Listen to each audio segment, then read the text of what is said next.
I'm not sitting there laughing at Dillian Whyte's downfall, but what he's going through is difficult for him. But it's not good for him. On dinner, like Dylan, I don't know why you're taking this fight, because this kid is on fire right now. And he's getting better and better. It's not like he's going backwards, he's going forward. Anthony Joshua came straight for Dillian Whyte's neck, and he didn't sugarcoat it. In AJ's eyes, Dillian is old, slow, and far removed from the predator he once was. And here's the kicker that's not coming from some keyboard warrior or hype merchant. It's coming from a man who's been in there with him, who's traded leather, felt his power, and studied his habits in the heat of battle. This isn't trash talk for the sake of clicks. This is cold. Old mate, Dillian Whyte. He's not my mate.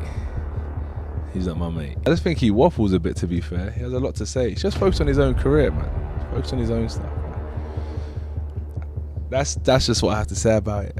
Bold, calculated truth from someone who knows exactly what he's looking at. Joshua's rivalry with Dillian stretches back over a decade. He's seen Dillian at his peak, he's seen the strengths, the flaws, and the decline. And when AJ says YT is finished, he's not guessing, he's calling it from experience. He sees stiff legs, a tired chin, no sharpness in the combinations. The once feared body snatcher is now looking more Great team around him, honestly. And you're only as good as your team, but I think he's got a really good team around him after being in the ring with him and studying him. Still studying him now. I think that he's the one to edge it. Probably. like the body bag. The fire that used to burn in Dillian's eyes seems dim. That's why Joshua's words carry so much weight when he speaks about Moses Itauma. AJ isn't out here handing out hype for nothing. When a former two-time unified world heavyweight champion says he's still studying Moses, studying, not just watching, you know this young man is something special. That's not casual praise. That's genuine respect from someone who's fought the very best the sport has to offer. Joshua has shared the ring with killers from Vladimir Klitschko to Alexander Usyk. I mean, look, Moses is an exceptional talent. He's been in the game a long time. He's got a very, long-standing amateur record and pedigree. And he's telling you straight, Moses has that next one up, energy. Meanwhile, Dillian looks like he's stuck in 2016. Same style, slower feet, nothing evolved. The sport's moved on, the pace has changed, the technical demands are higher, the margins for error are thinner. And while Dillian's game has stagnated, Moses has been grinding in the shadows, sharpening every edge. Joshua isn't the only one taking notice. I was on boxing forever. Dillian Whyte's not been active for time last, so I'm making time my favourite base on that, but Dillian Whyte's experience, he can punch. No result would surprise me, but I would. Eddie Hearn, a man who's promoted some of the biggest names in boxing, has called Moses an exceptional talent. And Eddie doesn't hand out compliments like candy. If he says it, he means it. Moses isn't some social media hype job with flashy pads videos and no substance. He's the real deal, built on a rock-solid amateur foundation that's prepared him for the highest level. People, a lot of the time, a lot of the general public, the expectation's almost like it's a 2 or 3 round job for Moses. And my opinion is if there was any other heavyweight in the world boxing Dillian Whyte, they wouldn't say it's a 2 or 3 round job. So I think that just tells you how highly people think of. That pedigree is what separates him from the pretenders. Putting Moses in with a slowed-down, shop-worn Dillian Whyte is in many eyes a mismatch in speed, timing, and hunger. One fighter is chasing legacy, the other is chasing one last payday. Even Dave Allen, a man who knows the heavyweight game from the inside, is siding with Moses. And at this point, it's not even about potential anymore. It's about momentum versus mileage. Dillian has been inactive, aging fast. I did message him. I was like, listen, I don't know why you're taking that fight, for what reason. And he goes, oh, he don't care, my friend, so I was like, listen, just be careful. And I messaged Moses, I'm like, Moses, just fight him, but don't put him to sleep that badly, basically. And carrying the kind of ring rust that no training camp can fully scrub off. Moses, on the other hand, has been running through opponents like he's late for dinner. Fast hands, crisp combinations, and that thudding power that makes even heavyweights back up. Yes, Whitey can still punch, but what's the use of a loaded shotgun if you can't pull the trigger in time? Even Ben Davison has said it plainly. Nobody is talking about anyone else fighting Dillian the way they talk about Moses. That tells you everything. The boxing world isn't just predicting a Moses win. They're expecting a demolition. And yes, that's disrespect. It's the truth dressed up in cold reality. Fans aren't wondering if Dillian will survive. They're counting the rounds until it's over. And here's where it gets even more telling. Derek Chisora, one of the toughest men to ever lace them up, felt the need to send a message to Moses before the fight. With Moses is that his feet and his distance and his range is so good and he's so quick that if you commit to the punches, you're going to get countered. And if you don't, you're going to get backed up and taken out. So it's a real puzzle. There's not many heavyweights that are southpaws. Obviously, Alexander Usyk is, but he's moved up into that.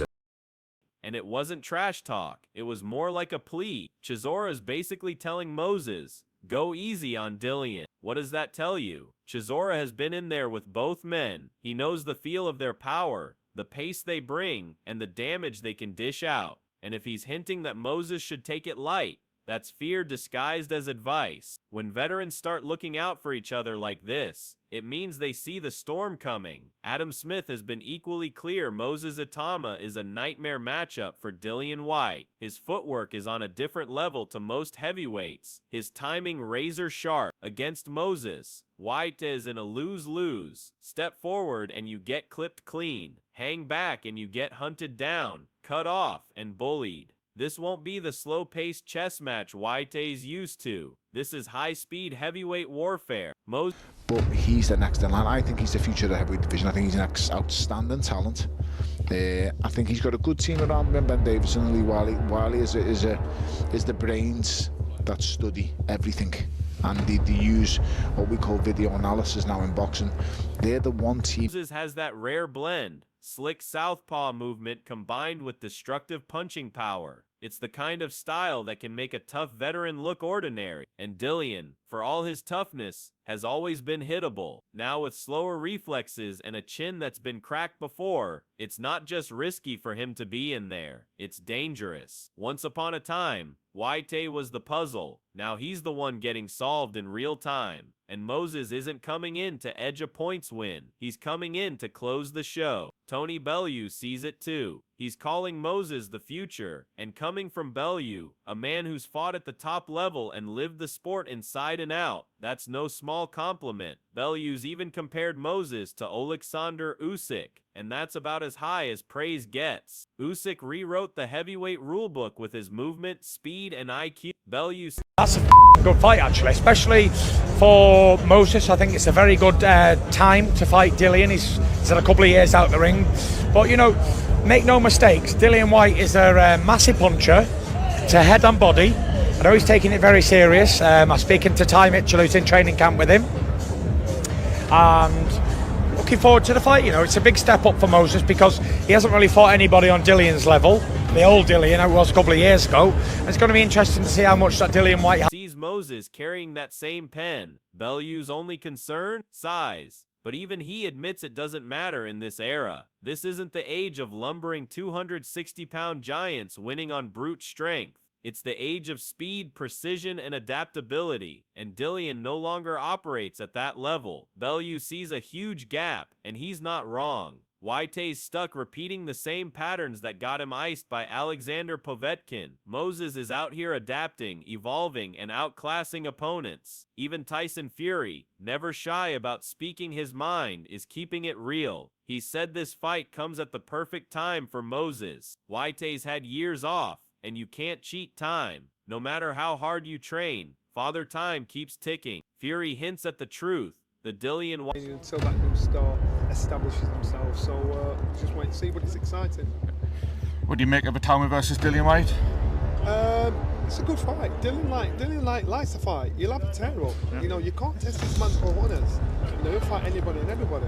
So with Dillian doing that, you think, you know what? You know, it's a good fight, good tested fight, and like, he might be getting. Whyte that Moses is getting isn't the one from 2018. It's a shell. The massive puncher tag might still linger, but when was the last time Whyte detonated a clean shot and turned a fight on its head? Those days feel like they're in the rear view. Tyson sees it for what it is, a passing of the torch fight. Moses may not have faced an elite name yet, but that's how stars are born, by beating the names that used to matter. If Whyte thinks he's still that guy, Moses is about to show him he's not. Johnny Nelson used one word that cuts deep: Gatekeeper. You don't call a top dog a gatekeeper unless he's already slid down the ladder. That's where Whyte is now. He's no longer seen as a threat to champions. He's the measuring stick for rising contenders. Nelson's being respectful, but the subtext is clear. Whyte's job now is to test the young lions. And Moses isn't just another young lion. He's elite in the making. Andrew McCart nailed it when he...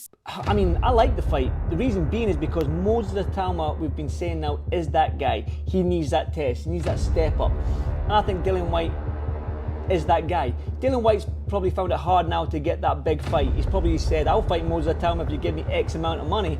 And that's probably why this fight's getting... Said this fight is about timing, money, and legacy grabs. Let's be honest. Dillian didn't wake up desperate to fight Moses. He woke up wanting a paycheck. This is a big-name fight for him before the curtain closes. The problem? He's walking into a lion's den. For Moses, this fight isn't about clout, it's about purpose. Whyte might think he's the big name here, the veteran testing the youngster, but what's he really bringing? Ring rust, a chin that's been tested and found wanting, a style that hasn't evolved since 2015. This isn't a gift for Moses, it's an execution mission. Spencer Oliver has been clear. This is the night we find out how good Moses really is, not through hype or padded records, but by beating a veteran in style. And if Spencer's prediction holds, Moses won't just win. He'll dominate. That's how you separate the good from the great. Moses may be only 20, but he carries himself like a fighter with a decade of pro experience. He's got the composure. Because he knows it's last chance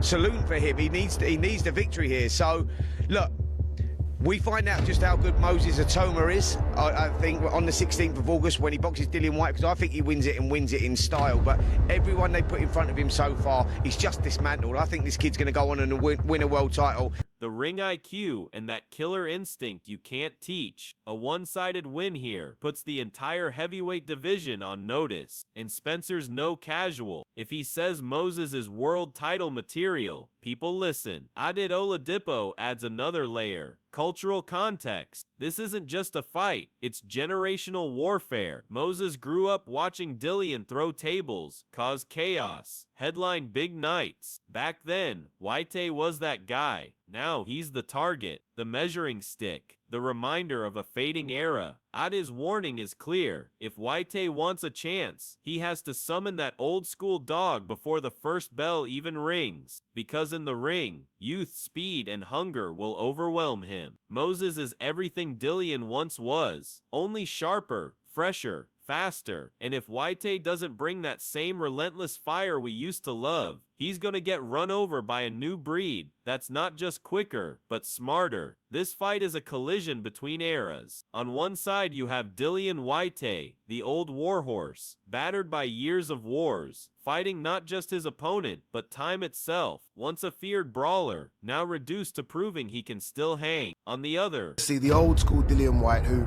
wasn't afraid of anyone, would put it on anyone, because Moses is still only 20.